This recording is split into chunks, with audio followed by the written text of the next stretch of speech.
we are talking about the 12 prophets that constitute the book of the 12, or the minor prophets. And we got into our first prophet, Hosea, last week, and I either because Hosea is so rich or because I'm a poor manager of time, one of those two, and maybe a combination of both, we ran out of time. All right, so we're going to finish up talking about Hosea tonight, and then depending on how things go, we are probably also going to get into the book of Joel and spend a little bit of time there. Now, Hosea is one of the longer of the minor prophets. If you have not read through Hosea recently, maybe last week inspired you perhaps to go back and read it. But if you haven't read it recently, there's 14 chapters, and the chapters themselves are not overly long. So, sometimes you go, well, there's more chapters in Hosea than there are in Daniel, and Daniel's not a minor prophet. Why is that? Well, technically Daniel's a lot longer than Hosea, but nonetheless, and there's other things, but nonetheless, Hosea is not one of the 2, 3, or 4 chapter minor prophets. It goes beyond that. And what we talked about last week was that Hosea has such a powerful opening to the book, this parable of Hosea being called by God to enact this story of God and Israel in his own life, to go and love one who's loved another, to go love Gomer, who has been, at least best we can understand from the beginning of Hosea, perhaps a prostitute, someone, I think NIV says a promiscuous woman, which is maybe even a bit too weak, but point being, he's going to marry a woman of questionable character that's corresponding to Israel's questionable character. And then they have 3 children. And the first child that they have is, God's given us this child. There's a play on words that's also a word of judgment against Israel. But nevertheless, God's sown, God's given us this child. And it says, as we talked about last week, that Gomer conceived and bore him a son. That's Hosea 1:3. The idea is that this is clearly Hosea's child. But then Gomer has a second child, and that child's name is kind of like this feeling of indifference from Hosea to the child. There's a gap there where you can understand that Hosea is going, I'm not sure that's my child. And then the third child is born, and the child's name is not mine. Hosea knows for sure this is not my child, that my wife is being unfaithful to me. And so, in the midst of that, God speaks a word of severe judgment against Israel. This is Hosea 1. If you start in verse 6, the end of verse 6, the Lord said to him, call her name No Mercy, for I will no more have mercy on the house of Israel to forgive them at all. And then you go a little bit further into verse 8. Verse 9. The Lord said, call his name Not My People, for you are not my people, and I am not your God. And so this this enacting of the message of God and Israel with Hosea and Gomer, it's like Hosea has every legitimate reason to leave Gomer in the dust. Every reason, even under the Old Testament law, for her to be stoned to death, right? And you think about the story of the adulterous woman in John chapter 6. But just when Hosea could lay down the hammer of judgment and wrath, God speaks a word to him in chapter 3 and says to him, go again, love a woman who is loved by another man and is an adulteress, even as the Lord loves the children of Israel.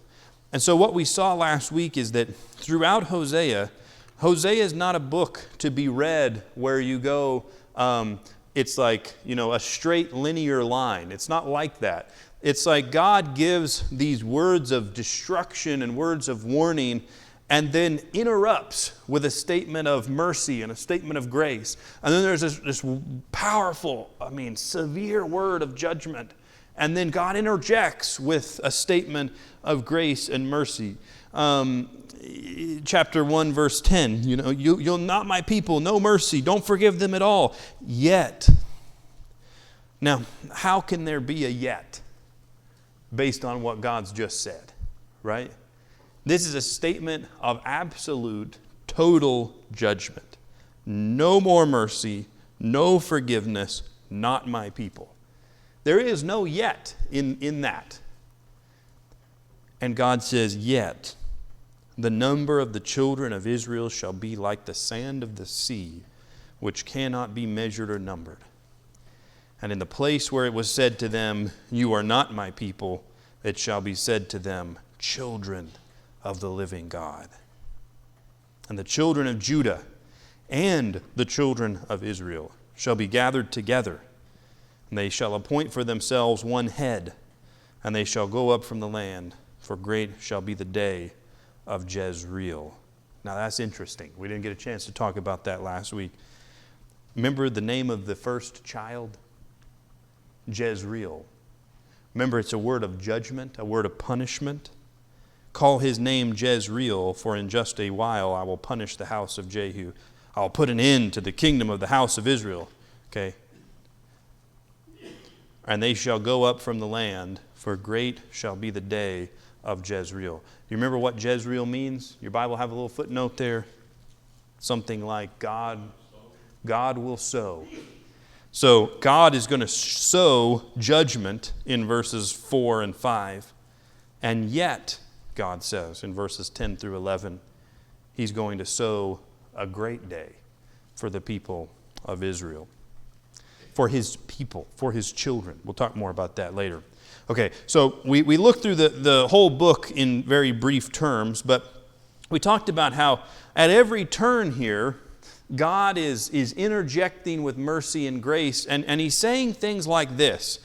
And this is Hosea chapter 2, starting in verse 14. Okay, verse 13, by the way, is the conclusion of a whole bunch of judgment. I will punish her for the feast days of the Baals, when she burned offerings to them, and adorned herself with her ring and jewelry, and went after her lovers, and forgot me, declares the Lord. But look at Hosea 2:14. Therefore, behold, I will, what does your Bible say? I will what? Allure, persuade. Any others? It's the idea of almost like I will woo her, I'll allure her, I'll bring her into the wilderness and speak tenderly to her. Now that's a confusing thing to say. Is the wilderness in Scripture generally considered to be a good place? No, it's a place of hardship. It's a place of at times despair. Certainly it's a place of grumbling. If you read Exodus, they're out in the wilderness, and what's their complaint? It would be the same complaint I would have. Where's the food and where's the water, What are we going to do? You've brought us out here to die, they said. And God tells Israel, I'm going to bring you into the wilderness again, so I can speak tenderly to you. Now look, verse 15. And there I will give her vineyards, and make the valley of Acre a door of hope. Does your Bible have a footnote for the word acre? Trouble. Why sometimes that the translators insist on leaving these words in Hebrew, I have no idea. But he said, I'm going to make the valley of trouble, the valley of despair, the valley of hopelessness is going to become for you a door of hope. Now, if that isn't a gospel story, if that's not a gospel metaphor, image, I don't know what is. He said, I'm going to bring you into the wilderness, but I'm not going to bring you there as in the days of Moses, when you decided not to enter the promised land, then you tried to enter the promised land when I told you not to. I'm not going to bring you into the wilderness as a punishment, but rather to speak tenderly to you. In fact, I think you could make the argument that that's exactly what God was doing even in the time of Moses. He was bringing them into the wilderness in order to teach them, in order to bring them back, in order to bring them close. But he says, I'm going to make the valley of trouble into a doorway of hope. Now, I'm reading more of this tonight just because we have some time, and I think it's just helpful to see this playing out. Look at chapter 2 now, verse 16. And in that day declares, capital L-O-R-D, declares the Lord, declares Yahweh, you will call me my husband, and no longer will you call me my Baal. Think about that just for a second. Israel is going around from God's perspective and is worshiping the idols of the Canaanites, worshiping even at times they're incorporating gods from these other places. And it's as if your spouse, it's as if your wife or your husband was saying to another person, my sweetheart, my so-and-so, And God says there's going to be a time where instead of you saying, my Baal, instead of you looking at and loving the false gods of these nations, you're going to again turn to me and say, my husband. That's great for them. But isn't that such a powerful statement of the grace of God? I mean, to hear us, to hear His people with the so-called gods on our lips as our love, as our everything, as the one that we're devoted to, the object of our worship. And He says, not, I'm going to smite you, but you will again call me my husband. I will remove the names of the Baals from her mouth, and they shall be remembered by name no more. And I will make for them a covenant on that day. And this is a comprehensive covenant. This is not, everything. A covenant on that day with the beasts of the field and the birds of the heavens and the creeping things of the ground. And I will abolish the bow, the sword, and war from the land. And I will make you lie down in safety. And I will betroth you to me forever. I will betroth you to me in righteousness and in justice, in steadfast love and in mercy. I will betroth you to me in faithfulness. Now here, this here is everything. And you shall know Yahweh, and you shall know the Lord. Remember what we talked about last week. The problem that God had with Israel, the source of Israel's trouble, was not primarily that Israel was doing some random bad acts, that they were violent or they were greedy or they lied. They did all that. And God lists a whole bunch of things. But the central problem that Hosea presents for us in their relationship with God was not that they did a few bad things, but that they did not know Him, that they did not know God. And that actually all those actions that they were taking, those wrong things they were doing, the external behaviors, they all came from the fact that they had a lack of the knowledge of God. Not the lack of knowing the books of the Bible or the lack of knowing that acre means trouble. No, we're talking about the personal relationship to God. They didn't have it. And He says, there's coming a day in which you shall know the Lord. So the language of intimacy, the language of relationship.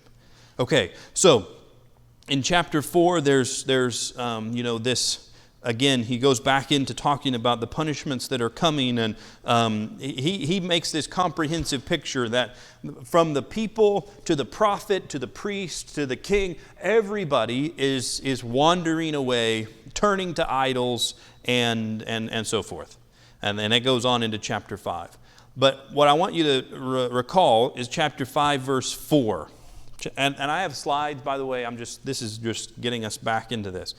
Isaiah 5 and verse 4. Hosea. They rhyme.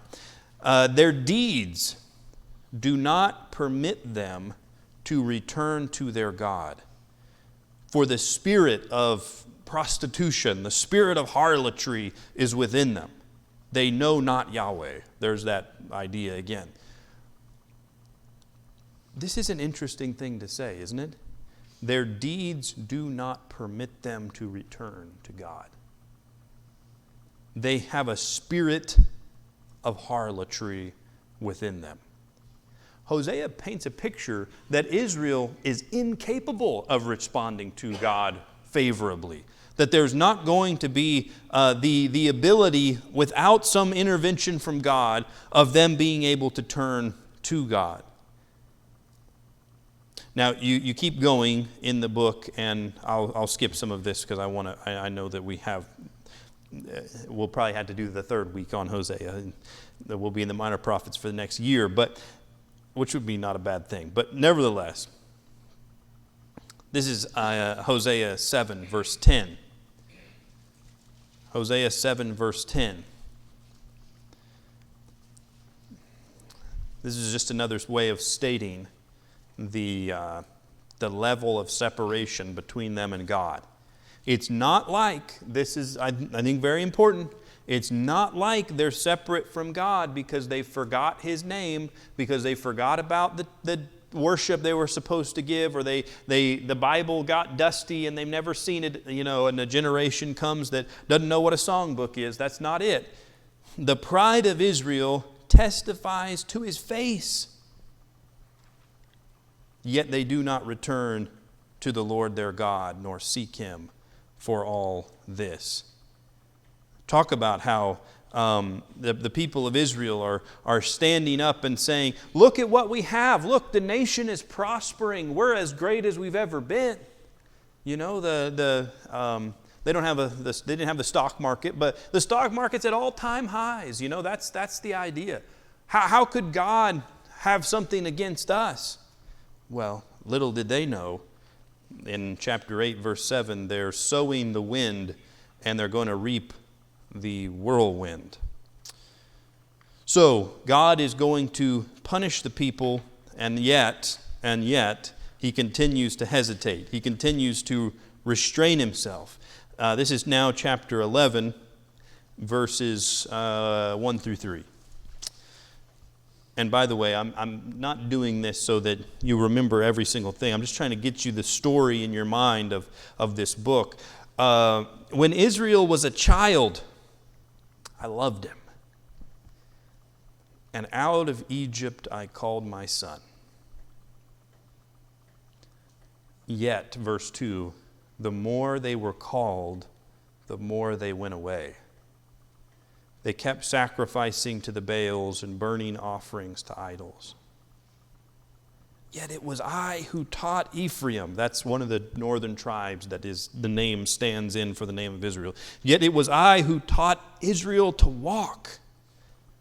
I took them up by their arms, but they did not know that I healed them. I led them with cords of kindness, with the bands of love. I became to them as one who eases the yoke on their jaws. I bent down to them and fed them. Then he goes on and he starts talking about the judgment that's coming because of their unfaithfulness. They're going to be hauled off to Assyria. Look at verse 7. They're bent on turning away from me.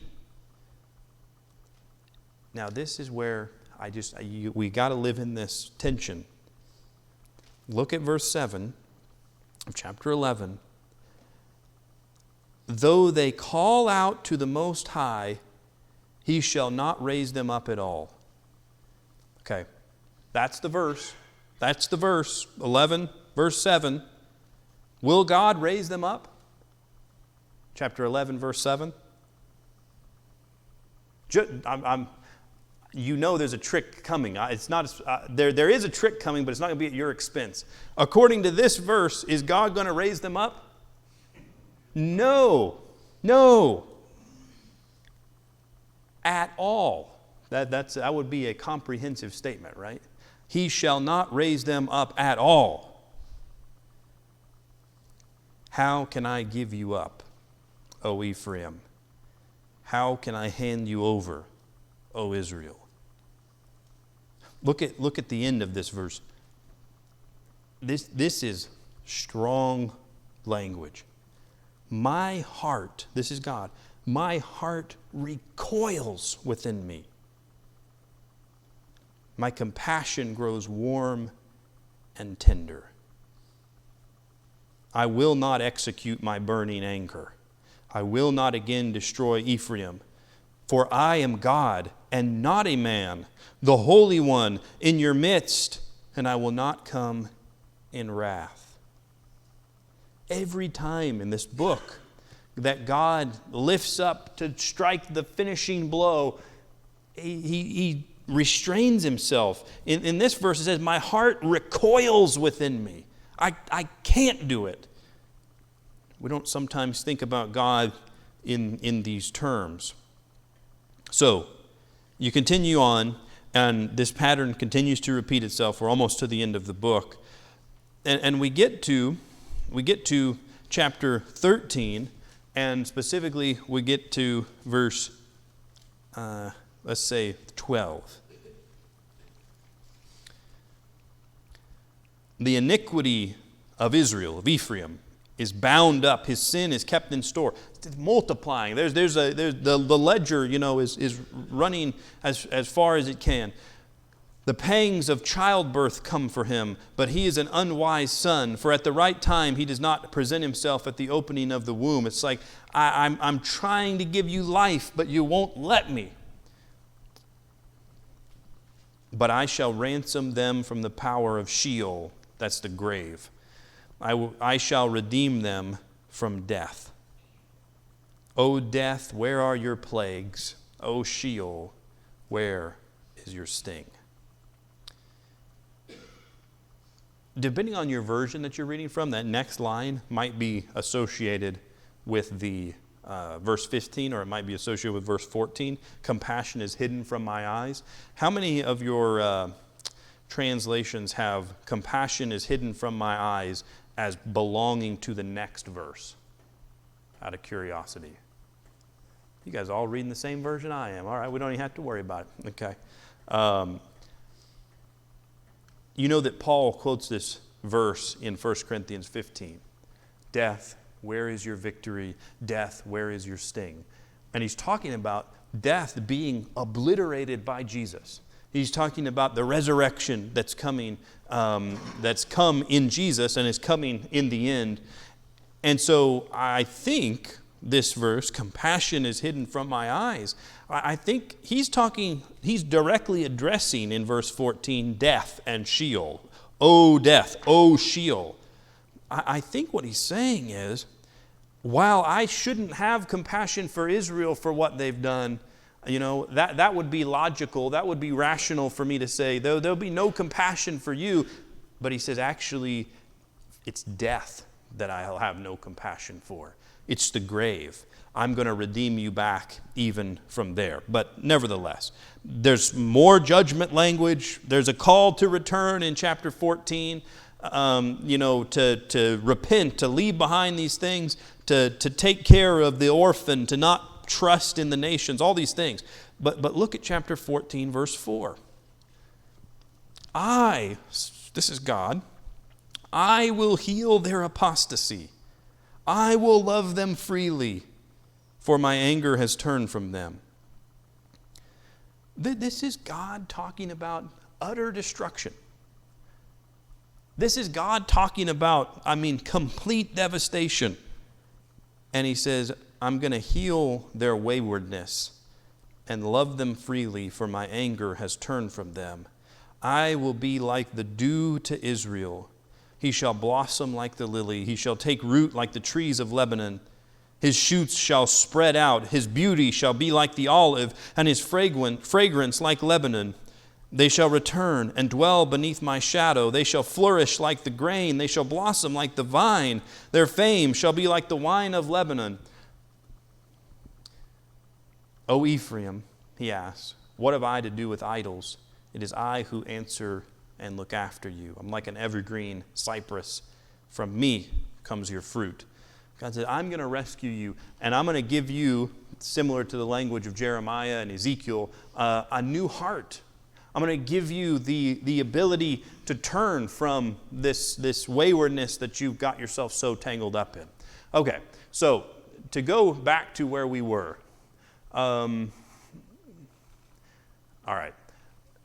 We're here on the slides where we were asking this question. How is it that in spite of Israel's sin and waywardness, and in light of God's justice and holiness and character, how is it that he can say these things? How is it that he can talk about loving them freely, ransoming them from the power of Sheol? How is it possible that God could look at them and look at us in our sin and say, and yet, right, after the things that we've done? Now, this is what I think is very important, and it's a bit like, well, let me say one thing first. Sorry, not to be disorganized, but when we think about Israel, sometimes we think about Israel the wrong way, like not the way the Bible presents Israel. Sometimes we think about, there's a Pink Floyd song, Us and Them, right? They're here and we're over here. Israel, Old Testament, replaced by church, New Testament. That is something that, now listen, I've kind of thought in those terms before. That's something that would horrify Paul. That's something that would horrify Luke. That's not what the New Testament says. Here's the reason why, and I'll explain why it matters. If it is true that God gives Israel promises, hey, I'm going to bless all the nations through you, Abraham. I'm going to make you, a great nation. I'm going to rescue you from Sheol. I'm going to, there's going to be a time when you're going to blossom like the lily and take root and all these wonderful images that are going to come. And then God says, well, actually, what I said to you, I really meant to them. Why is it that I would have any confidence in God not doing the same thing to me later? Hey, all those things I told you about, regarding the New Testament and Revelation and, the city of gold and all that, actually, it's not to you, it's to them. A third group, we don't even know about them, thousands of years from now. It's to them that this matters. It's not quite like that in the New Testament. The book of Luke and Acts, especially Acts, is all about showing the continuity between God's people in the past and God's people today. That actually we belong to the people of Israel through Jesus. Paul talks about the tree that another branch is grafted in, the Gentiles, right? So he says God is still being faithful to his promise to Israel. It's actually just a bigger promise. He's bringing us in to those promises, and those promises are finding their fulfillment in the person of Jesus. So, as Paul talks about in Romans 4, Israel, the true Israel, or however you want to use the terminology, is comprised of both Jews and Gentiles who have as the object of their faith Jesus Christ. That is the fulfillment of God's promises to Israel. So I think it's important because when you're reading the story of the Old Testament, it is, according to Paul, as much our story as it is anybody's story. It's the story of the people of God. And so it's not like God had a plan for Israel and he said, well, but I'm going to change that plan and now we're going to come over here. No. This is where the plan's always been going. This is the plan fulfilling itself. This is the plan, coming to not a smaller or different conclusion, but coming to the fullest and most vibrant conclusion. This is where the Jews and Gentiles both belong to Israel, both belong to Abraham. That's what Paul says in Romans 4. He says, the promise came to Abraham before he was circumcised, as in before he became a Hebrew in those terms. And so the children of Abraham are children by faith, not by adherence to circumcision, or not by adherence to a certain, by having a certain bloodline. So how does that all fit together? That's a lot, I know, but how does this all fit together to Hosea? Well, it happens that the promises in Hosea are going to come to begin to be fulfilled when God begins Israel's history anew. God, according to Hosea 8:13 and 9, he's going to send Israel back to Egypt, and out of Egypt call his son. According to chapter 2, he's going to allure her in the wilderness as though she's, a young woman. He's going to court her again. He's going to be betrothed to her in righteousness, justice, love, faithfulness, all those things. How is that going to happen? The gospel writers have an answer for us. The gospel writers have an answer for us as to how all these promises of Israel come true for God's people. Because what they're going to show us is that this coming king that Hosea anticipates, we don't have time to go into this, but this coming king that Hosea anticipates is going to be the person, Jesus of Nazareth, and he's going to actually begin Israel's history from the beginning. Now look, here's how Matthew lays it out. Matthew quotes Hosea when Joseph takes Jesus down to Egypt to get away from Herod. You remember that? When Jesus is a baby, they got to flee. Well, why'd that happen? Well, because Herod's a bad guy. Well, yeah, but why'd that happen? Why Egypt? Why did he go down? Because God was revealing to us, and this is what Matthew quotes Hosea to say, he's revealing to us that Jesus is beginning Israel's story from the beginning.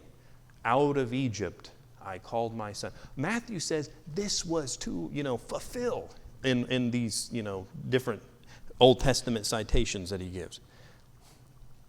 Out of Egypt I called my son. Well, who's my son in Hosea? Israel.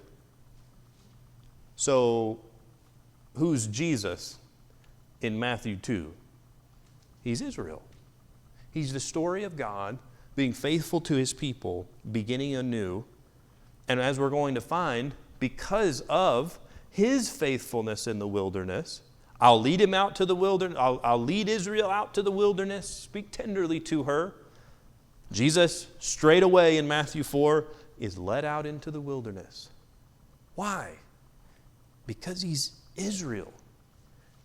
He's the Israel that Israel couldn't be, right? He's Israel faithful to the covenant, loyal to God, even in the wilderness, tempted and tested, and yet, unlike old Israel in the wilderness, succumbing to the temptations on every turn, and Deuteronomy 6 through 8 is the background of Matthew 4, Jesus is not. He's faithful. Now, obviously, there's all of the, the picture in Hosea is talking a husband to wife, but Jesus is described as the bridegroom, right? Of whom? In Matthew 9:15, right? And we get into Paul in Ephesians 5 and so forth. But there's the idea that there's going to be a marriage between God and his people that's going to be accomplished through Jesus, through Jesus. He's becoming the Israel that Israel couldn't be. And God, through His faithfulness, is going to rescue His people, rescue Israel, including us. By the way, I think it's important to say, and this is not at all a statement about, despising any group at all. But it's a mistake for us as New Testament Christians to read what the New Testament describes about Israel and assume that we're talking about the modern state of Israel. That's Paul is not talking about, God's not talking about here, looking forward into the future, the current nation state of Israel. And sometimes I hear people talking about just like, well, they're God's people and we've got to support them no matter what. Well, they're people, so we should support them as people, for sure, right? We shouldn't hate anybody. But Paul says that God's people are those who have joined Abraham in his faith. And Abraham's faith was ultimately looking to a better city, a city with foundations, a city established by Jesus, right? The fullness of Israel. So anyway, that's an aside. Probably should spend more time talking about that sometime, but I think it's worth saying. Okay, here's the last thing. And I didn't think we'd get to Joel, and we're not gonna, but that's okay. The last thing here, I don't know if you can tell this, but I've just been thrilled to study Hosea. It's just been such a rich thing for me. And hopefully I have blessed you and not overwhelmed you in that regard. Okay. Hosea has one last gem to give us. It's Hosea 6. Verses 1 through 3.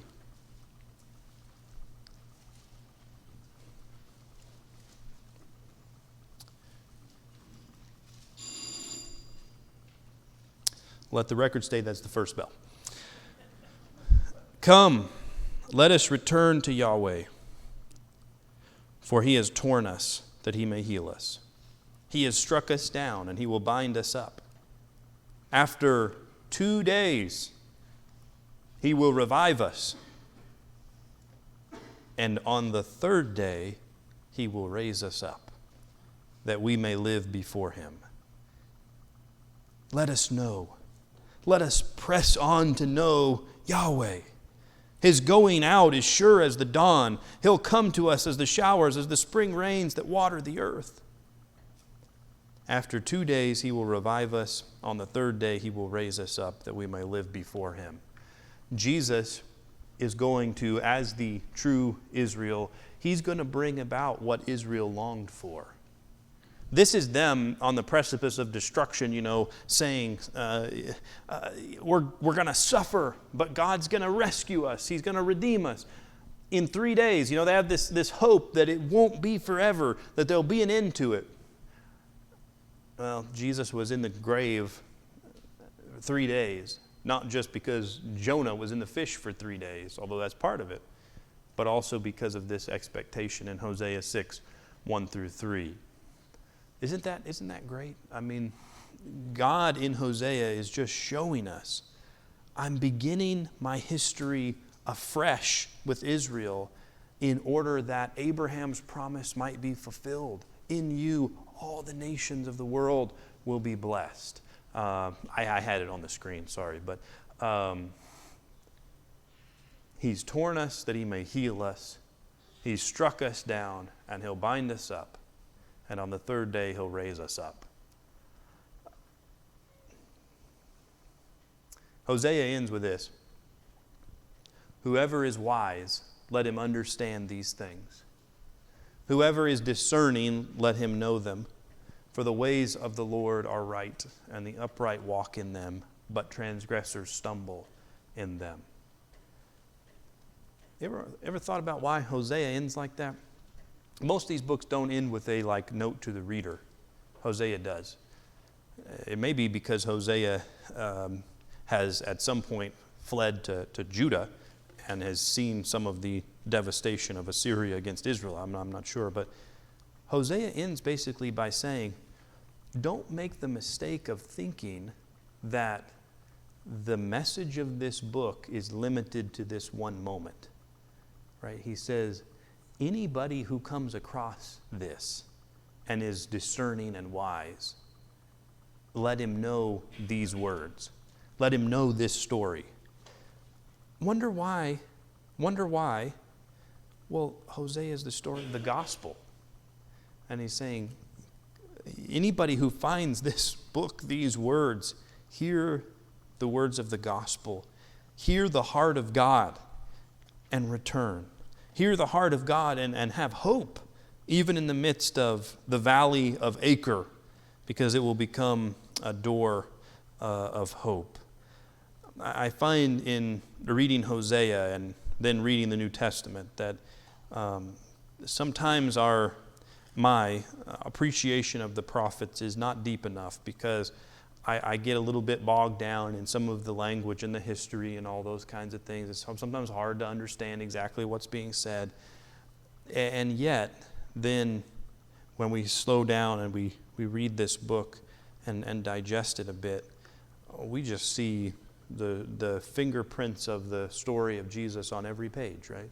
And this is a book, to say one last word, the image that I have in my mind when reading Hosea, it's not the image of Hosea and Gomer. It's not even the image of God and toddler Ephraim. What I can't get out of my head when I read this book is a story of Abraham and Isaac. Because it's like God has Israel dead to rights, and God has the knife in his hand, and he's ready, right? It's what must be done. And at the last second, he catches his hand, just like he catches Abraham's, right? So stop, put it away. How could that be? Well, in place of Isaac, there's going to be this perfect offering. And you know, the rest is history there. Okay, Joel will be our focus. Well, actually, I'll be gone next Wednesday, but the following Wednesday, Joel will be our focus. So if you want to get ahead and maybe have a better chance of not being lost in my ramblings here, read Joel, and hopefully it'll be a blessing. All right, thanks.